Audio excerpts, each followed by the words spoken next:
गेल्या काही दिवसांपासून बांगलादेशात अराजक निर्माण झालं. आरक्षणासंदर्भातल्या देशव्यापी आंदोलनादरम्यान हिंसाचाराच्या घटना घडल्या. बांगलादेशच्या पंतप्रधान शेख हसीना यांना राजीनामा देऊन देश सोडावा लागला आहे. बांगलादेशात हिंदूवर अत्याचार होत आहेत. हिंसाचाराच्या अनेक कथा आता समोर येत आहेत. हिंसाचारात शेख हसीना यांच्या समर्थकांना देखील लक्ष केलं गेलं. तुरीन अप्रोच यांच्याशी मूलतत्ववाद्यांनी गैरवर्तन केल्याचं स्पष्ट झालं आहे. बांगलादेशात भडकलेल्या हिंसाचाराच्या अनेक कहाण्या आता समोर येत आहेत. हिंदूंवर करण्यात आलेल्या अत्याचाराच्या कहाण्या ऐकून सर्वांनाच धक्का बसला. बांगलादेशातल्या हिंसाचाराचा परिणाम अल्पसंख्याक व्यतिरिक्त शेख हसीना यांच्या समर्थकांवरही झाल्याचं दिसत आहे. या यादीत बांगलादेशातल्या प्रसिद्ध व्यक्ती तुरीन अप्रोच यांचं नाव देखील समाविष्ट आहे.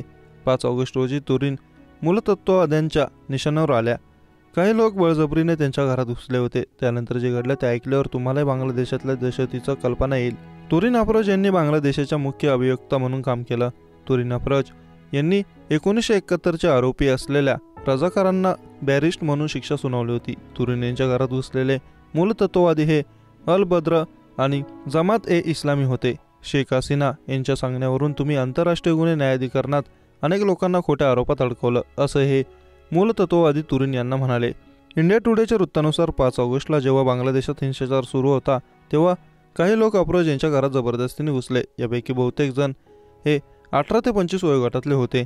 घरात अप्रोच त्यांच्या 16 वर्षांच्या मुलीसह एकट्या होत्या. दहशतवाद्यांनी अप्रोच यांच्याशी गैरवर्तन केलं. त्यांनी तुरीन यांचे केस कापले आणि पेन्सिलने अंगावर जखमा केल्या. तुरीन यांनी दिलेल्या माहितीनुसार तो दिवस खूप भीतीदायक होता.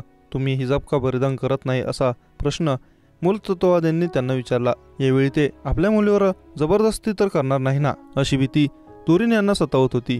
त्या खूप बेदरलेल्या होत्या. त्यावेळी त्यांनी मूलतत्ववाद्यांच्या होला हो म्हणून हिजाब परिधान करण्यास सहमती दर्शवली. पण मूलतत्ववादी यावर थांबले नाहीत. त्यांनी तुरीन यांचे केस कापले आणि त्यांच्या अंगावर पेन्सिल टोचली.